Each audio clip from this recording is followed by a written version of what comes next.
following is a production of DallasCowboys.com and the Dallas Cowboys Football Club. How about them Cowboys? Yeah, go Cowboys! This is Mick Shots. Streaming live on DallasCowboys.com and the official Dallas Cowboys app. Now, here are Bill Jones, Heckma Harrison, Everson Walls, and Mickey Spagnola.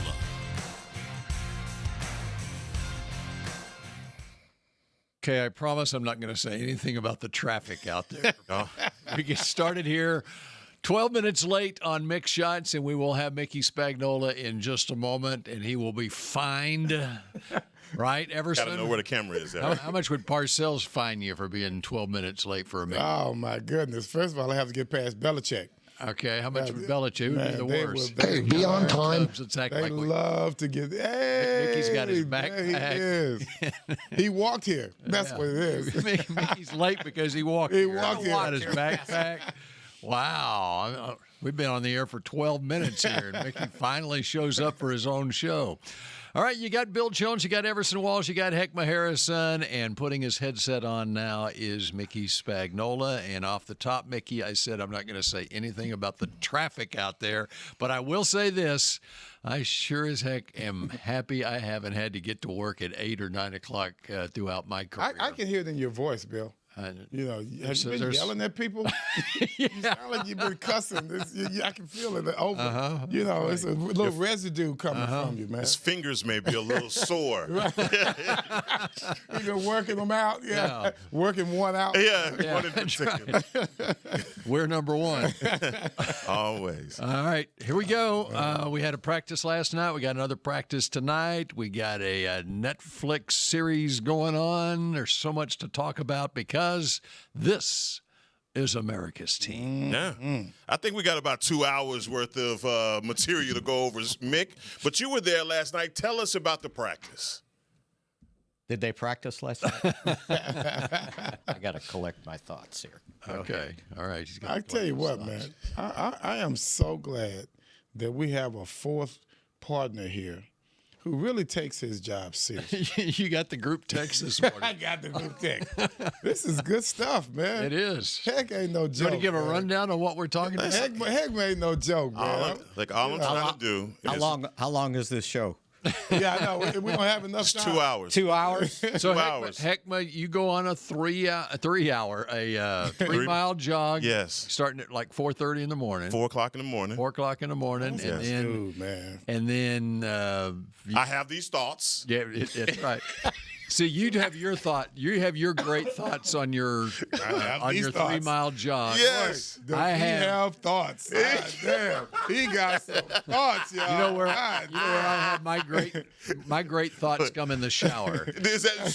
You're a shower guy. Right. So, hey, I understand. That's right. You never know where the motivation can come from different places. I can't tell you how many times I'm in the shower and I have the greatest thoughts in the world. And I haven't had a shower today, and so I have no great thoughts today. So I feel like Heckma is my personal assistant because of the things that he just laid out. Look, guys, he laid this out. I'm the new guy. I understand that I'm going to go through a little bit of a hazing right now. Okay, all I was trying to do is just simply lay out the tea leaves. Dude, you've been hazing me. You've been hazing Who's me. been hazing no, you? You've been no, hazing that ain't me. And I'll take it. I'll take it because this is worth it. It is. This is so good here are the work, bullet points of things we're going to talk about. I love it. Netflix series, America's Team, Amber and his Cowboys, practice at the Star in Frisco, preseason concerns, bigger picture Cowboys talk,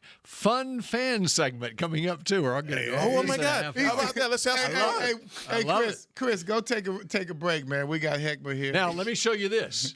Okay. Okay. All right.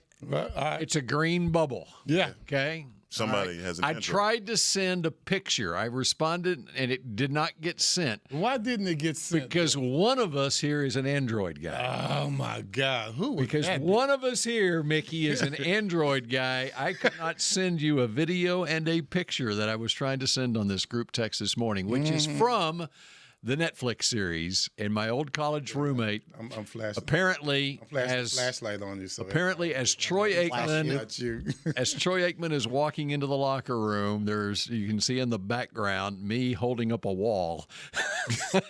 So I was trying to send that video to you, but my point is, I love the group text, Heckma. Yeah. But we got to get rid of the green bubble. Why didn't you send me the picture? We got to get them upgraded, bro.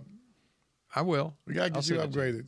You know what? In college, I had a roommate that had a piranha. I can send you a picture. Ooh. Well, must be your iPad. No, it's your iPads. I think it's the group text issue. So I have to send it separately to the Android over here. Yeah. Well, that's because So, Mickey, I'm different. I want to say, Mickey, I thought that the way that I put that together was an alley-oop for you to go into that segment and go ahead and tell us about when you covered the Cowboys back in the early. Did you see me in it? I did. I did. How could I miss you? Saturday. How can I miss you? Saturday Night Massacre. Sure. What are you talking about? Did you see my bylines?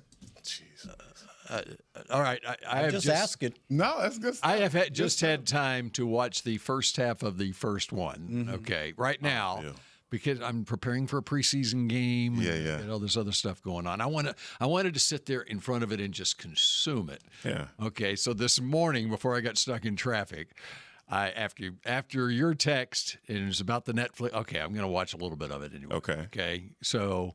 And the Saturday Night Massacre, there's Mickey with his big mustache waiting for Jerry to enter the room. And so that's the first I've seen of Mickey on the show. And then there's another one a little bit later from the Massacre. It is good stuff. And by the way, I don't think the team should spend a team time watching it, but I think it would serve the players on this team well if sometime in the next week they consume the Netflix series and understand what the 90s Cowboys were all about. Or if they had gotten here 37 years earlier and felt the wrath of Jimmy Johnson, which Everson can vouch for. He got mine too. He got mine too. They had the whole video of the asthma field. Oh, it was great. No, I thought my thinking on this is even if you're not a Cowboy fan, this is worth the watch. Netflix outdid themselves on it. I binge watched it. You're only one episode in. I don't want to ruin it for you, but I just we know the end. I don't want to. That's funny. I don't want to ruin it for you. No, there's more to it than just obviously the last Super Bowl win and all of that. I just look if you watch the Last Dance. I've been asking people if you watch the Last Dance with Michael Jordan and like it's so much from that Bulls era that you were able to key in on and like just really get into the moment. That was what I was so excited about watching this and living through that time and then seeing it, just how pivotal those decisions were, all the way from the Herschel Walker deal, all the way to Michael Irvin sitting in the courtroom. It was riveting. It was great content. But Mickey was there in the flesh, sitting right there. He was there in 89. I didn't get here till 1990. I was in the courtroom too. In the courtroom. Yep. Come on, man. Come on, Mick. Impart your wisdom. Don't just sit here. I saw one full episode. I fell asleep in the second one, and I kept going back, and I go, okay, this is not working. Because I was missing My parts, wife comes right? in and says, you still watching that show? No, I fell asleep. And I said, show's watching you. I'm going to sleep. See, and I spent part of the day yesterday with Michael Irvin. We were in Tyler. Oh, that's right. Yeah, and Name he's really good in front of 400 people. Let me tell you, he was great. Yeah, I started to think that, and I told Bill on the phone that, sometimes revisionist history, not real accurate, because they're relying on all those people to remember 37 years ago. And I saw some things, and I'm going, I don't know about that, things like that. So, but from a visual standpoint and information for people that were born in 2000, I thought it or even for people that were born in 1987 or 1990, and they were too young to really live that, like my daughters, they're going to love this. They're going to have a new appreciation for it. It's like I lived through the Vietnam War, but I didn't take notes, right? Which I wish I had. I lived through Watergate, but I didn't take notes. You weren't like I was worried about the White Sox. I wouldn't worry about. I thought you were about to say you lived through the White House. I was like, wait a minute, Mick. I saw that episode. You weren't in that. I wasn't invited. So there's a White House episode? Yeah, they just quiet. Man. Just be quiet, man. Golly. He's just ruining it for all. No, I'm not. It's about to bust out of his doggone head. Yeah. I want to tell you, I want to ruin. Look, I'm one of those people. Just go ahead and ruin the movie for me. Tell me. I was happy. I was very happy that they did have the footage of Michael Irvin when he got drafted and the party. And we talked about that yesterday. Oh man, I love that. I was working in San Antonio at the time. And I fell in love with Michael Irvin on his draft day. Yeah. We were getting that video from Miami, and oh my goodness, man, great family, the Irvin family. 27th Ave, Fort Lauderdale, Florida. Mm-hmm. When 27 kids. Yeah, it's a lot of people. His line, 15th of 17. Almost. His line about being poor was the best. But they were so poor they couldn't afford the R. The O-R. We poor. We just spoke. And I was there when he hugged the cutout of Tom Landry. I was coming down the hallway and I saw him. I go, oh, this guy's going to be something. Mm-hmm. But the first time I met Mike was after the Orange Bowl, the '87 season when they won the national championship, beat Oklahoma. Yeah. And we're in the locker room. Bosworth. I'm covering the game, yeah. And I'm covering the game. Bosworth would have played, it might not. And he couldn't cover Mike, by the way. And he's sitting on one of those equipment carts that roll away, and he's holding court in the locker room. And all of a sudden he goes, you know, all those guys on Oklahoma, they're talking about going to play in the NFL. Well, they couldn't cover me today, and when they get there, they're not going to cover me then either. And he's just screaming, right? And I'm going, oh, this guy. And then the Cowboys draft him. Well, and then the Cowboys hired the Oklahoma coach, and that's when the trash can went through the locker room. I got a question, though, Mick. During that time, what I felt was very, interesting was the Herschel Walker trade. Right. And how they parlayed all of that into those 5 picks. And, did Jerry, the way they make it sound is Jerry completely fooled the general manager from the Vikings into that. Mike McCoy was the brainchild behind that deal. Mm-hmm. He was kind of Jerry's right-hand man in the oil business, and he was a brilliant mathematician. He understood a lot of things. He was the trade value chart. The trade value chart too, by the way. And he he and Jimmy, I think, came up with that idea, and then Jimmy signed off. It's like Minnesota thought they wanted to get good right now, and we're going to give them these 5 players that were kind of useless players to them. And then they said, no, we're going to tie those players to the draft choices. But that didn't come out immediately. It took about 4 or 5 days before that to unfold, because the day after the draft, I think it was Friday night, Channel 21, 33, they did a live thing with all the beat writers, and we just panned the trade. It's like you got nothing, and the only thing you had, you traded Herschel Walker for a bag of hay, and we didn't know. We didn't know. You didn't know what? That it was tied to the draft choices. That you got all the draft They picks just said, here are the players. So what happened was, we did the show that night. So all of us panned it, right? Well, I want to say someone on radio the next day started a rumor that also part of the trade is the Cowboys are sending Steve Walsh to Minnesota, which was wrong, right? Totally wrong. I found out it was wrong. And the next morning, sports editor calls and says, we need comments from Jerry about this trade with Steve Walsh. And I said, I already know it's wrong. Yeah. And they go, yeah, but we need him to comment. On a wrong story. Yeah. On a made-up story. Right. And so I get his phone number, and I call him. I don't think I had been ever cussed out that bad in my entire life because he watched the show the night before, right? Oh, he let me have it. And we got to the end, and I said, so do you want to comment on the Hey, true reporter. Hang in there, Spag. I wanted to give him his save, right? Hang in there, Spag. Hang in there, Spag. And Took all that. And I think, Take all that. I think I heard boom. All right, we got to go to a break, but before we go to a break, Everson, what do you, as a player, what was your reaction when on the Herschel Walker trade?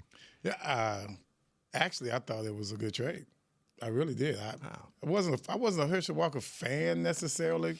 I thought that we were becoming, just a one-dimensional team because he was really all we had offensively. And at that point, it just looked like a showcase for him. It didn't look like a showcase for winning.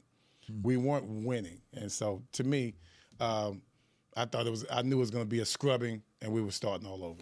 And to add to that, Jimmy would say later, really not on the record, that, Herschel's fine running back. Mm-hmm. He's not my kind of running back. He's a straight line runner, and for him to succeed, he's got to run over people. He's not going to make people miss. And Jimmy just didn't think that they could win with him as the running back. Well, I think they probably could have with that offensive line that they eventually got. Eventually. They eventually got, yeah. But that probably came through the fact that they got rid of him. Right, because I think the running back helped the offensive line. No doubt. A little bit.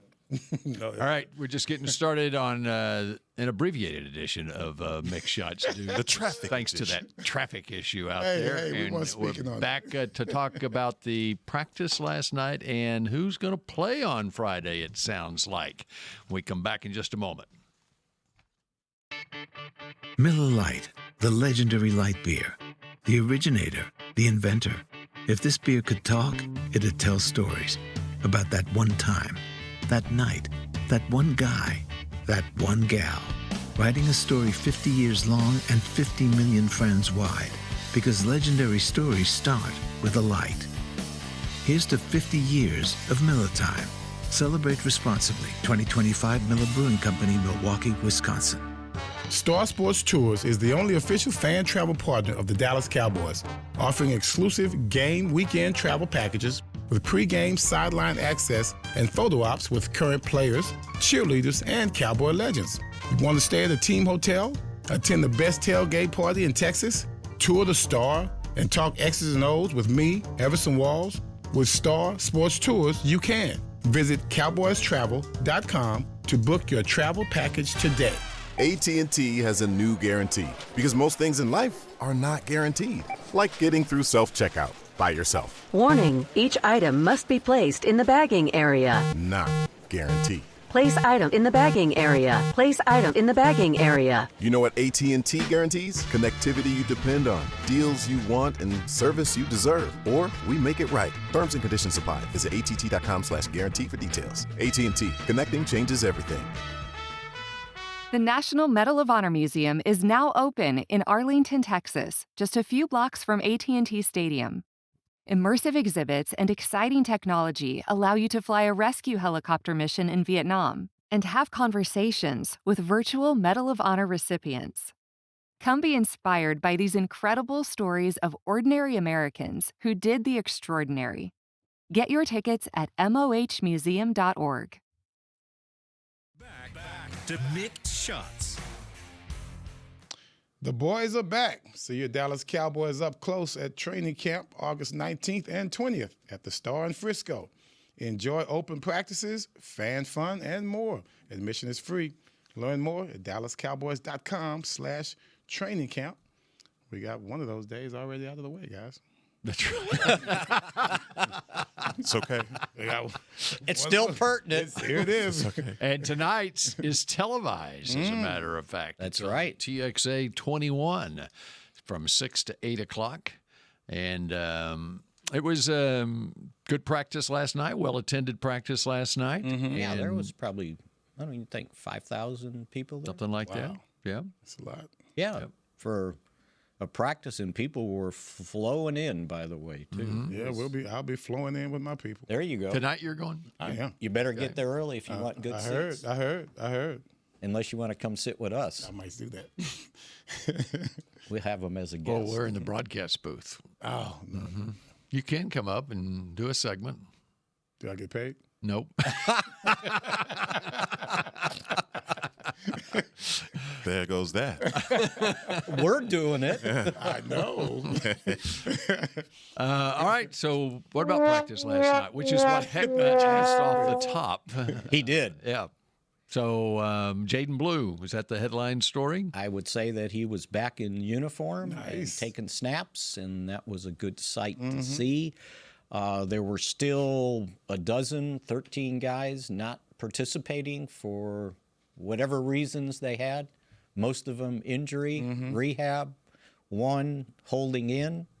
He's got an injury issue. Yeah. He needs a $sign for his back brace. Who is this? Micah. Oh, okay. And I. What did you say? Holding did- in? Holding in? Holding Yeah, in. the holding. That's the new thing? That's Yeah. the new, yeah. Okay. He's not out. You He's just here. flowed that. Yeah, He's just not doing nothing. All of them. Terry McLaurin, he's a hold in. So somebody Ray told me Hendrickson. there was a report out there that he was fed up with the negotiations. Oh, they've been saying that. Well, he was so fed up that like about an hour and a half, 2 hours before the practice, he was out there with Harold Nash doing his conditioning work. Okay, that's good. Because something's not adding up with Right? the stories Yeah. you So get what do we got versus the participation. Yeah. So, what we are seeing at practice, which is him just standing to the side, isn't all of what he is doing as far as getting ready for the season. Yeah, that's you're right. That's what you're saying. And he's been so there's doing- a possibility then that he is doing other stuff out of sight, getting ready for the season that we aren't aware of because we don't have cameras rolling on him. He was doing that at training camp too. He was doing it with Kendall Smith, and then Harold Nash, the strength and conditioning coaches, were working him out. And it looked like they were working him out to bending over and holding his knees too, Yeah. by the way. That means I'm winded. The universal sign. That's a good thing, man. Yeah, no, so at least he's doing that. But again, remember, he hadn't been in pads since January 5th. It don't matter. Okay. Yeah. He's the closest thing to LT. I got you. And I know you said that Monday. It's going to happen. I think LT, though, couldn't get hurt. There was something about LT that he wasn't going to get hurt. He got hurt. Yeah. He got hurt in 90. That's right. Yeah, he got hurt in 90. Yeah. So I think that's the concern of the Cowboys, at least the trainers and conditioning guys, that they don't want to send him out there and then they come back to him because he wasn't prepared physically to play a football game. So we'll see where that one goes. But at least he was out there working, and working hard, too, by the way. My worry literally is in the scheme. You know, I'm sure he's participated in walkthrough. I mean, for a player of his caliber, at least he has to be tuned in. He has not. Well, some way in the classroom, he has to be tuned in to what Eberflus is doing. It's a whole other defensive coordinator, the terminology, all the different things that he has to be abreast to before he gets on the field. So knowing his placement, where he needs to be, all of that in the function of the defense. So that's what my worry is. I mean, physically he's there, but does he understand what Eberflus is? And I'm assuming when I said that about the walkthrough.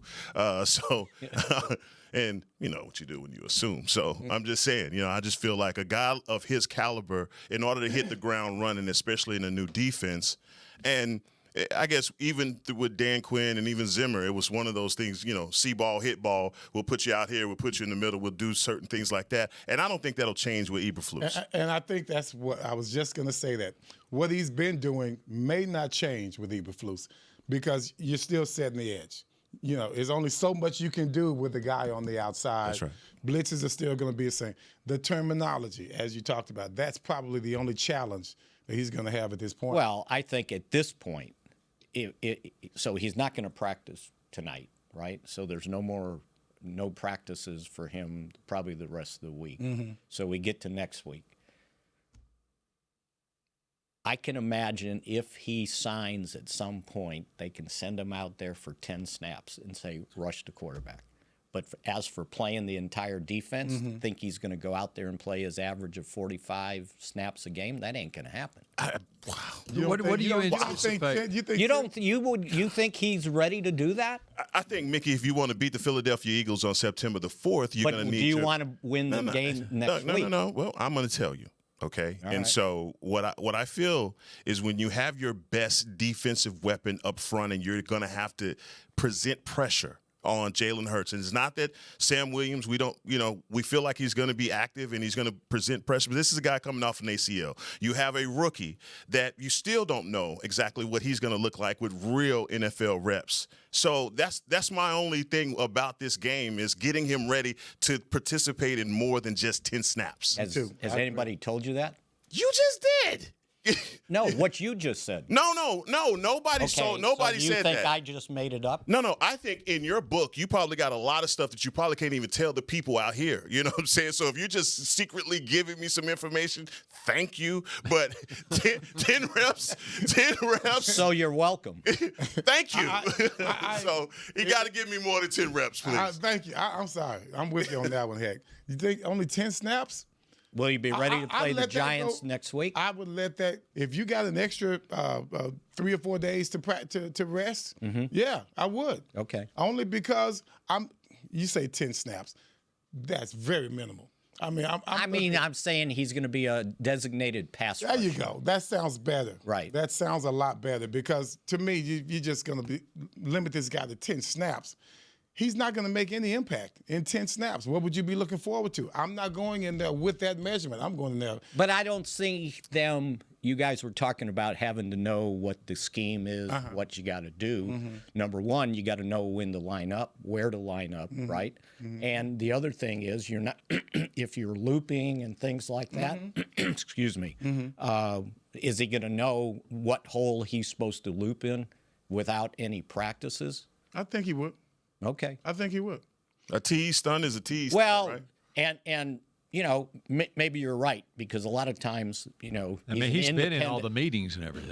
He's an independent contractor out there anyway, just hunting sacks. All right. We got more to get to. We got another break to get to first, and Mick Shots continues in just a moment. Star Sports Tours is the only official fan travel partner of the Dallas Cowboys, offering exclusive game weekend travel packages with pre-game sideline access and photo ops with current players, cheerleaders, and Cowboy legends. You want to stay at a team hotel, attend the best tailgate party in Texas, tour the Star, and talk X's and O's with me, Everson Walls? With Star Sports Tours, you can. Visit cowboystravel.com to book your travel package today. The National Medal of Honor Museum is now open in Arlington, Texas, just a few blocks from AT&T Stadium. Immersive exhibits and exciting technology allow you to fly a rescue helicopter mission in Vietnam and have conversations with virtual Medal of Honor recipients. Come be inspired by these incredible stories of ordinary Americans who did the extraordinary. Get your tickets at mohmuseum.org. Hey y'all, Matt Pittman here. As the official pitmaster of the Dallas Cowboys, you know I take cookware seriously, especially when it comes to America's team. So when the Cowboys are away, I'm putting my Yeti cast iron skillets to work to make my game day favorites for friends and family. I'm talking chicken fried steak, skillet queso, and peach cobbler. And just like the Cowboys are forever, so are these heirloom cast iron skillets. Check out the full line of skillets on Yeti.com or at a Yeti store near you. Miller Lite, the legendary light beer. The originator, the inventor. If this beer could talk, it'd tell stories about that one time, that night, that one guy, that one gal. Writing a story 50 years long and 50 million friends wide. Because legendary stories start with a light. Here's to 50 years of Miller time. Celebrate responsibly. 2025 Miller Brewing Company, Milwaukee, Wisconsin. Back to Mick Shots.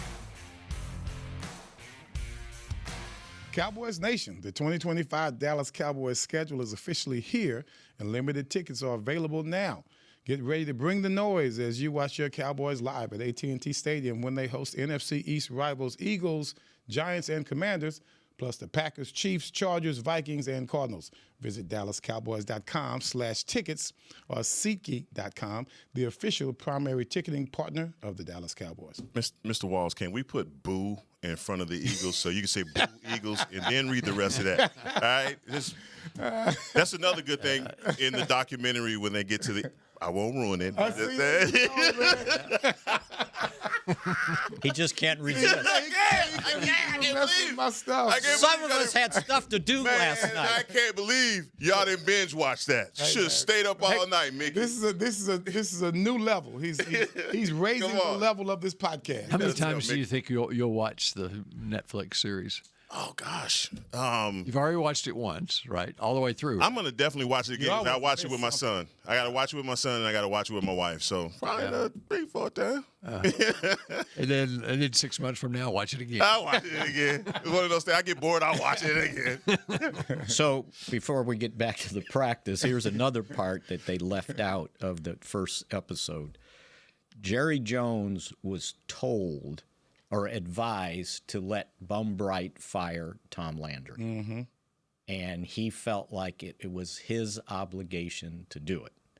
The other part of it was that Tex Schramm told Tom not to leave town. Mm-hmm. And he stubbornly went to Austin to go play golf. Mm-hmm. And it made it a little bit more difficult and dramatic. See, that would have been good if they would have been able to work that in, where Jerry is in Austin trying to find Tom.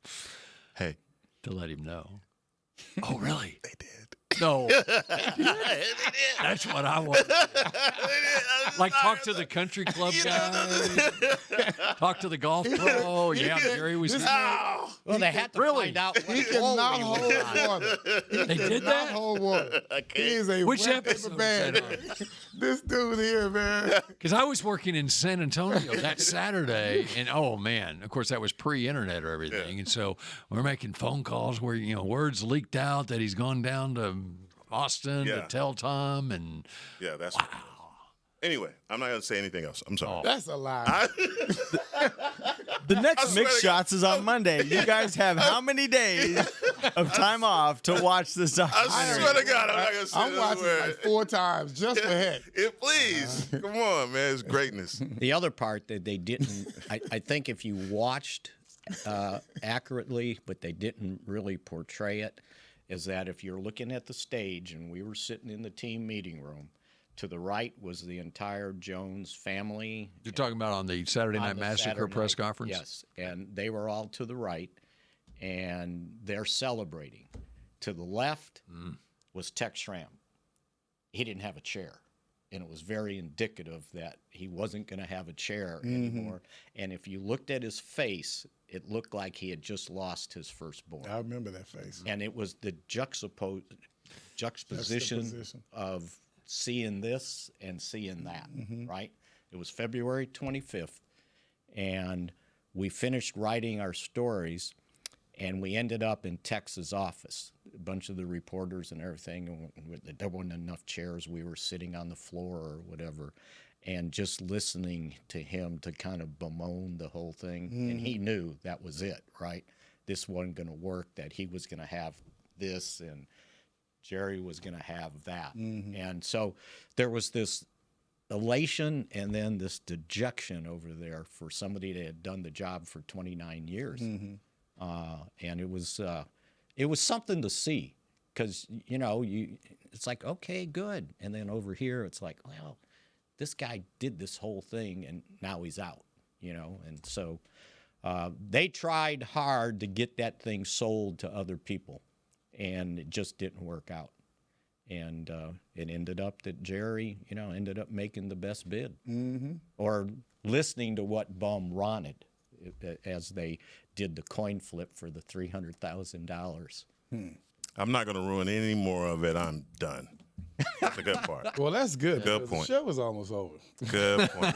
Good point. As a matter of fact, you've already done like 3 different things. It's so good, though. As a matter of fact, sitting next to me on the floor was Frank Luxa, who had covered the Cowboys for the Fort Worth paper, then the Times-Herald since inception, right? And finally, it was about 11:30, 12 at night, and he gets up and he goes, well, I think I got a half hour left for my birthday. I think my wife was baking me a birthday cake. I'm going home. It was his birthday. Unbelievable. And he was one of the harshest critics of Jerry, too, frankly. Because at one point, I remember that first year. So that was my first year to cover the team on my own. And Frank goes, if I write one more bad thing about him, I'm going to be in his will. Because Jerry would see him, hi, Frank, how you doing? Right? And he was just, the more he got criticized, hi, Frank, how you doing? So he didn't cuss Frank out on the phone like he did? No.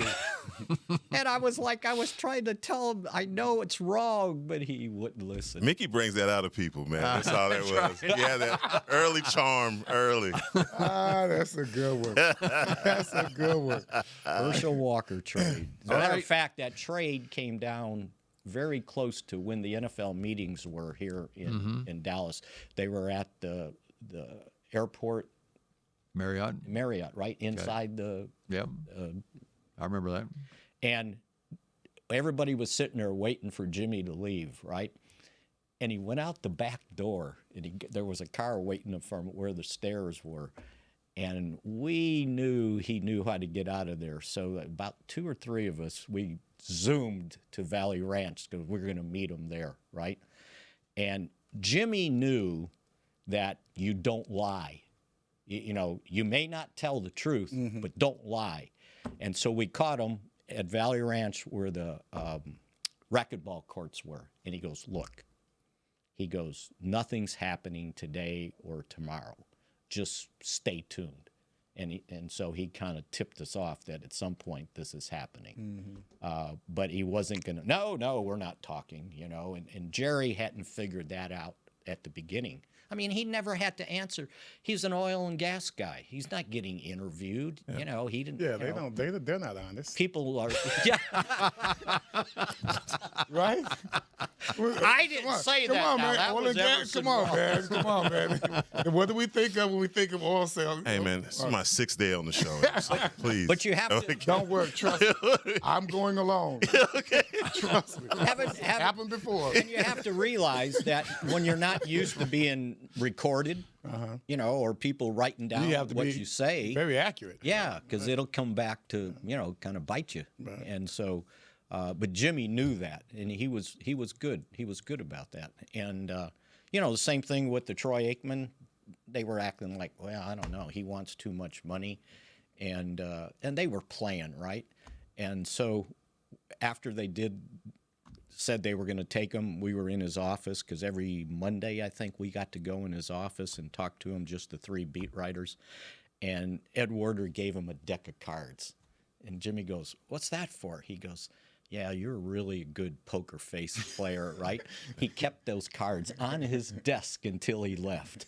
Really? He was proud of it, right? Yeah. So anyway, those are some things that they probably didn't capture in that. I have a feeling the next Mix Shots episodes that we have, we're going to go overtime talking about this. We're already going overtime on this one. Well, yeah, but we're under time from when we started. All right, so we're wrapping up Mix Shots right now. So on Friday night, you're most looking forward to watching whom? I'm going to go Phil Maffa. Okay. I'm going to go back up running back. Yep. I'm hoping Jaden Blue gets some snaps. And then, the other thing I wanted to point out, so with Mingo. Jonathan Mingo, and this is kind of where we left off the last show. Okay. You explaining the 2 IR things. He may be one of those. Yeah. Because I think it's been reported 4 to 6. It may be a little longer than that. And you atone for it, Bill. He's not going to be gone for the whole season. It's just going to be 4 games, That's Bill. Right. That's right. Childress. Good. And Everson, you're not going to watch. And so, okay. Childress. Yes. Childress. 48. I want to see if he continues his elevation and to see if he's one of those guys that can show me that he's ready to play. So our Nicole Hutchinson was doing an interview with him, and I walked over there, and when she was done, I was like, so had you played slot in the nickel before? And he goes, Yeah, my last year at Kentucky. He goes, they had me playing free safety. And he said, I went to Coach Stoops, right? Mark Stoops. Mark Stoops. And he said, Coach, I want to be closer to the ball. And so they had him go into the slot on the nickel. And so he's got some experience that I don't know how much Keeman Hall has, but last night when they put the first nickel out there, Hall was in the slot and then Childress came in. Okay. So there you go. Keep an eye on those two guys. Yes, sir. Okay, and so we will reconvene next week. I can't remember exactly when. Monday. Monday? Yeah, but Monday. 9 o'clock. We're battling traffic again. Yes. 9 o'clock on Monday. Okay. That'll be the last time you have to battle traffic all year long. Oh, On sorry, Monday? Bill, for that. Hey, Thank and I'm going to send you my thesis on Yeah, Sunday yeah, night. yeah, All right. And so enjoy the game. At least enjoy the when I weekend. was really tense, I saw that and I started laughing. And we will see you again on Monday. Go Heckma. That's why you get cussed. This has been a production of DallasCowboys.com and the Dallas Cowboys Football Club. How about this, Cowboys?